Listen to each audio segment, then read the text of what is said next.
Hello friends, study with Rajiv में आपका स्वागत है। हम लोग पढ़ रहे हैं फ्रेंड्स एनसीईआरटी सार संग्रह, जिसमें हम लोग पढ़ेंगे पॉलिटी का 10वां चैप्टर मूल अधिकार। तो चलिए फटाफट रिवीजन करते हैं, देखते हैं इसमें क्या क्या इंपॉर्टेंट दिया हुआ है। अगर वीडियो अच्छे लगे तो प्लीज़ लाइक एंड सब्सक्राइब कर लीजिएगा। तो चलिए शुरू करते हैं, देखते हैं पहला पॉइंट। भारतीय संविधान के किस भाग के अंतर्गत नागरिकों को मौलिक अधिकार प्रदान किए गए हैं? आंसर हो जाएगा भाग 3 में। किस भाग में मौलिक अधिकार का वर्णन है? तो याद रखिएगा भाग 3 में अनुच्छेद 12 से लेके 35 तक। भाग 3 के 12 से लेके 35 तक में मौलिक अधिकार का वर्णन किया गया है। अगला पॉइंट है, संविधान द्वारा मौलिक अधिकारों को लागू करने की शक्ति किसे प्रदान की गई है? आंसर हो जाएगा सर्वोच्च न्यायालय एवं उच्च न्यायालय को। मौलिक अधिकार को लागू करने की शक्ति किसे प्रदान किया गया है? सर्वोच्च न्यायालय तथा उच्च न्यायालय को। भारतीय संविधान का अनुच्छेद 13 संवैधानिक प्रावधानों को संसद तथा राज्य विधान मंडलों द्वारा बनाए गए नियम कानूनों पर प्राथमिकता प्रदान करती है। अनुच्छेद याद करना होगा फ्रेंड्स, जो भी अनुच्छेद आते हैं उसको आप एक जगह लिख लीजिए, उसके बाद याद कर लीजिए। भारतीय संविधान का अनुच्छेद क्या बोलता है कि संवैधानिक प्रावधानों को संसद तथा राज्य विधान मंडलों द्वारा बनाए गए नियम कानूनों पर प्राथमिकता प्रदान करती है।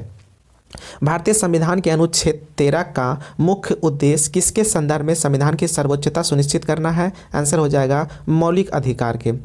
भारतीय संविधान के अनुच्छेद 13 का मुख्य उद्देश्य है कि किसके संदर्भ में संविधान की सर्वोच्चता सुनिश्चित करना है? मौलिक अधिकार के। अगला पॉइंट है, भारतीय संविधान में समानता के अधिकार का विस्तार किन अनुच्छेदों में है? आंसर हो जाएगा अनुच्छेद 14 से लेकर 18 तक। समानता का अधिकार अनुच्छेद 14 से लेकर अनुच्छेद 18 तक है। अगला पॉइंट देखते हैं हम लोग, भारतीय संविधान का कौन सा अनुच्छेद विधि के समक्ष समता के अधिकार से संबंधित है? आंसर हो जाएगा अनुच्छेद 14। विधि के समक्ष समानता या समता अनुच्छेद 14 में है। जन्म, लिंग, मूल, वंश, धर्म और जाति आदि के आधार पर विभेद का प्रतिषेध किया गया अनुच्छेद 15 में दिया गया है। एक मूल अधिकार है जिसे समानता के अधिकार के अधीन वर्गीकृत किया गया है। आपको बस याद रखना है, समानता का अधिकार अनुच्छेद 14 से लेकर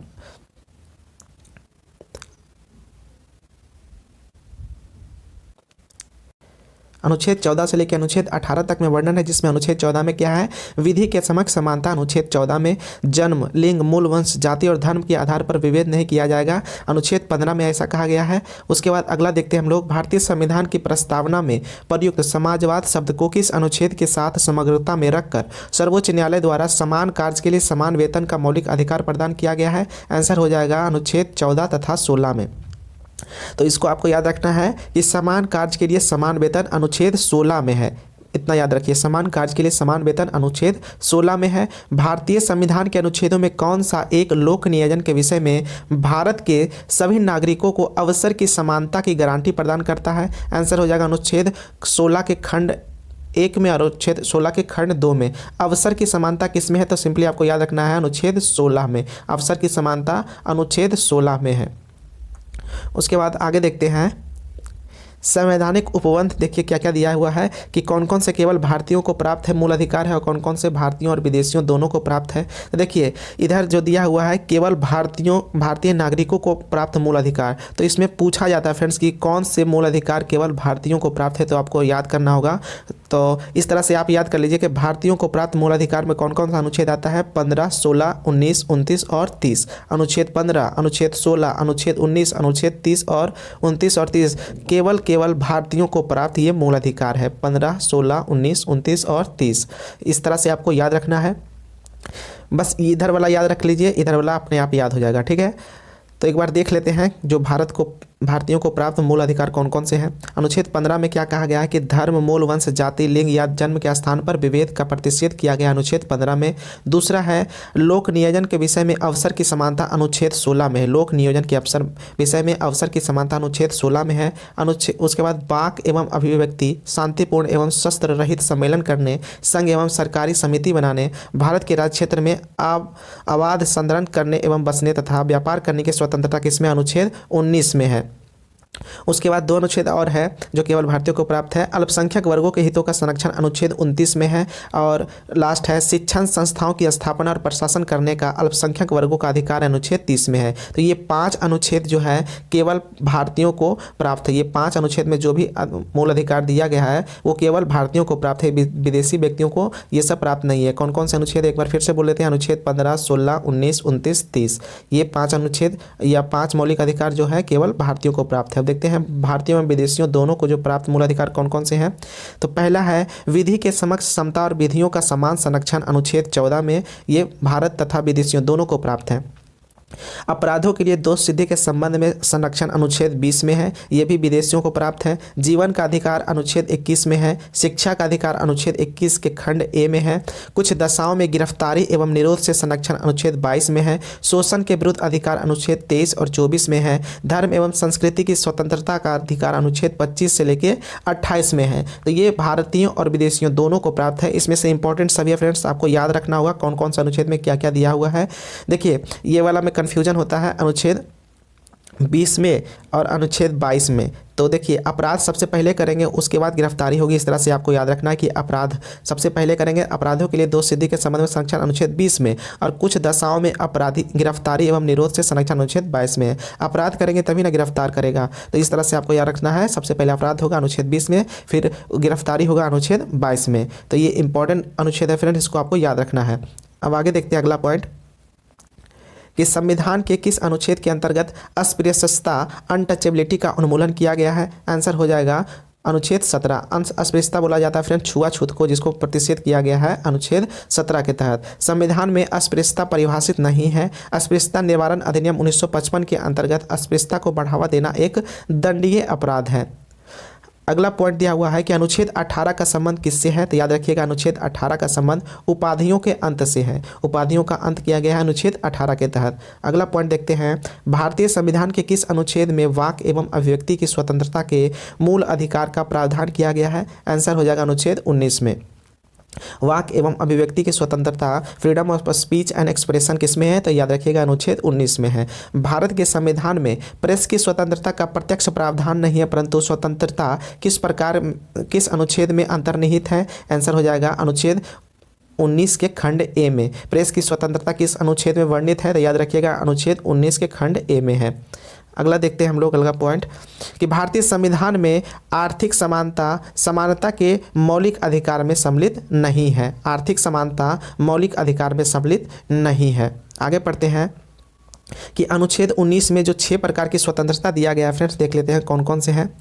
सबसे पहले अनुच्छेद 19 के खंड ए में क्या दिया हुआ है, वाक एवं अभिव्यक्ति की स्वतंत्रता। फिर 2 में है शांतिपूर्ण हथियार रहित सम्मेलन का अधिकार, अनुच्छेद 19 के 1 के खंड बी में है। उसके बाद देखिए संगम या संघ या सहकारी समिति बनाने का अधिकार, अनुच्छेद 19 के 1 के सी में है। उसके बाद चौथा है भारत के राज्य क्षेत्र में आवास संचरण का अधिकार, अनुच्छेद 19 के 1 के डी में है। उसके बाद भारत के किसी भाग में निवास करने व बसने का अधिकार, अनुच्छेद 19 के 1 के ई में है। और कोई वृत्ति आजीविका व्यवसाय या व्यापार करने का अधिकार, अनुच्छेद 19 के 1 के खंड जी में है। तो आपको याद रखना है कि बोलने की स्वतंत्रता सबसे पहले होगी। उसके बाद बोलने के साथ हम लोग क्या करेंगे कि सम्मेलन करेंगे। बोलना शुरू करेंगे तो उसके बाद सम्मेलन करेंगे। उसके बाद सम्मेलन करेंगे तो संघ बनाएंगे। संघ बनाने के बाद दूसरे जगह फिर आने जाने के लिए स्वतंत्र आ जाएंगे। उसके बाद आने कहीं और जाके संघ बनाएंगे, वहाँ पर फिर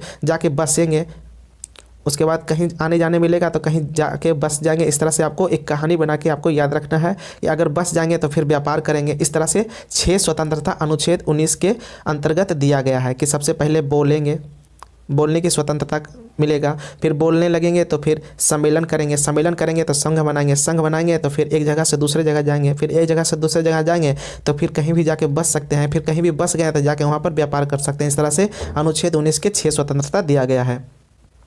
अगला पॉइंट है भारतीय संविधान के किस अनुच्छेद के अंतर्गत यह प्रावधान किया गया है कि किसी अपराध के अभियुक्त को स्वयं अपने विरुद्ध गवाह बनने के लिए बाध्य नहीं किया जा सकता। यह है अनुच्छेद 20 के खंड सी में। अपराध के अभियुक्त को स्वयं अपने विरुद्ध गवाह बनने के लिए बाध्य नहीं किया जा सकता, अनुच्छेद 20 के खंड सी में है। संविधान का कौन सा अनुच्छेद दोष सिद्धि के संबंध में अभियुक्तों को दोहरे दंड एवं स्व अभिशासन से संरक्षण प्रदान करता है। आंसर हो जाएगा अनुच्छेद 20।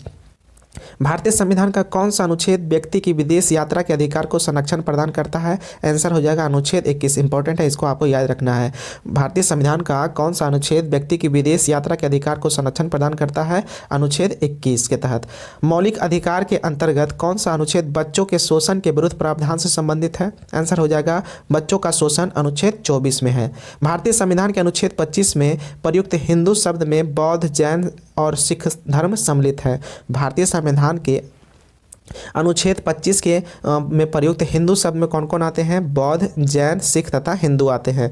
अगला है भारतीय संविधान के अंतर्गत अनुच्छेद 32 के अंतर्गत कौन से अधिकार परिवर्तित किए जा सकते हैं? आंसर हो जाएगा अनुच्छेद मौलिक अधिकार। भारतीय संविधान के अनुच्छेद 32 के अंतर्गत कौन से अधिकार परिवर्तित किए जा सकते हैं? आंसर हो जाएगा मौलिक अधिकार। मौलिक अधिकारों का संरक्षक कौन है? आंसर हो जाएगा न्यायपालिका। मौलिक अधिकारों का संरक्षक कौन है?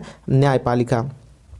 अगला पॉइंट दिया हुआ है भारतीय संविधान का अनुच्छेद 30 का खंड 1 अल्पसंख्यकों को अपनी रुचि के शिक्षण संस्थाओं को स्थापित एवं संचालित करने का अधिकार को संरक्षण प्रदान करता है। अल्पसंख्यक को अपनी रुचि के शिक्षण संस्थाओं को स्थापित एवं संचालित करने का अधिकार अनुच्छेद 30 के खंड 1 में दिया गया है। डॉक्टर भीमराव अंबेडकर ने मौलिक अधिकार में से किसे संविधान का हृदय एवं आत्मा कहा है? आंसर हो जाएगा संवैधानिक उपचारों का अधिकार। अनुच्छेद 32 को भीमराव अंबेडकर ने संविधान का हृदय एवं आत्मा कहा है। अगला पॉइंट देखते हैं हम लोग। व्यक्तिगत स्वतंत्रता पर्सनल फ्रीडम के अधिकार के लिए कौन सी याचिका दायर की जा सकती है? आंसर हो जाएगा बंदी प्रत्यक्षीकरण, हैबियस कॉर्पस। व्यक्तिगत स्वतंत्रता के लिए कौन सी याचिका दायर की जाती है? बंदी प्रत्यक्षीकरण या हैबियस कॉर्पस। अगला पॉइंट है संसद को मौलिक अधिकार में संशोधन का अधिकार किस वाद में के निर्णय के आधार पर प्राप्त हुआ था? आंसर हो जाएगा केशवानंद भारती बनाम केरल वाद 1973। संसद को मौलिक अधिकारों में संशोधन का अधिकार किस वाद के में निर्णय के आधार पर हुआ था? केशवानंद भारती बनाम केरल वाद 1973 के आधार पर। संपत्ति के मौलिक अधिकार को किस संविधान संशोधन के द्वारा मौलिक अधिकारों की श्रेणी से हटाकर केवल वैधानिक अधिकार बनाया गया? आंसर हो जाएगा 44वां संविधान संशोधन 1978 के द्वारा। Very very important.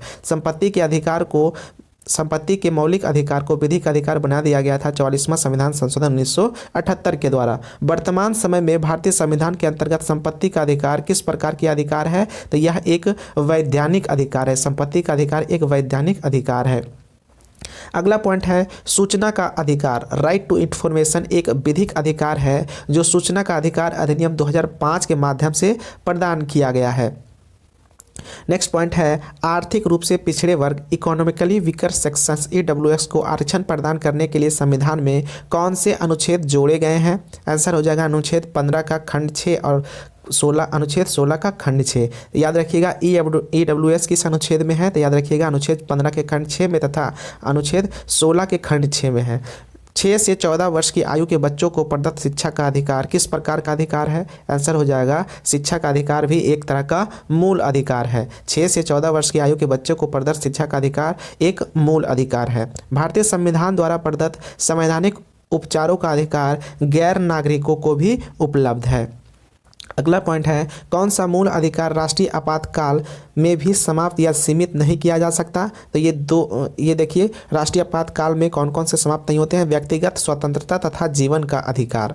ये दो प्रकार के जो अधिकार हैं ये राष्ट्रीय आपातकाल के समय भी नहीं समाप्त होता है। कौन कौन से? व्यक्तिगत स्वतंत्रता तथा जीवन का अधिकार। राष्ट्रीय आपातकाल अनुच्छेद 352 में है, इसको आपको याद रखना है। राष्ट्रीय आपातकाल अनुच्छेद 352 में है। अगला पॉइंट है बंधुआ मजदूर उन्मूलन अधिनियम संसद द्वारा किस वर्ष पारित किया गया था? आंसर हो जाएगा 1976 में। बंधुआ मजदूर अधिनियम कब आया था? तो याद रखिएगा 1976 में संसद द्वारा पारित किया गया था। अब देख लीजिए मूल अधिकार में कौन कौन से अनुच्छेद आते हैं। तो देखिए मूल अधिकार में सबसे पहला है समानता का अधिकार अनुच्छेद 14 से लेकर अनुच्छेद 18 तक है। समानता का अधिकार अनुच्छेद 14 से लेकर अनुच्छेद 18 तक है। स्वतंत्रता का अधिकार अनुच्छेद 19 से लेकर अनुच्छेद 22 तक है। स्वतंत्रता का अधिकार अनुच्छेद 19 से लेकर 22 तक है। शोषण के विरुद्ध अधिकार अनुच्छेद 23 तथा अनुच्छेद 24 में है। धर्म की स्वतंत्रता का अधिकार अनुच्छेद 25 से लेकर 28 तक है। धर्म की स्वतंत्रता का अधिकार अनुच्छेद 25 से लेकर 28 तक है। संस्कृति और शिक्षा संबंधी अधिकार अनुच्छेद 29 से लेकर 30 तक है। और संवैधानिक उपचारों का अधिकार अनुच्छेद 32 में है। इंपॉर्टेंट है जो भी दिया हुआ अनुच्छेद फ्रेंड्स, इसको आपको रटना होगा। मूल अधिकार में जितने भी अनुच्छेद हैं संवैधानिक उपचारों का अधिकार किसमें है? तो अनुच्छेद 32 में है।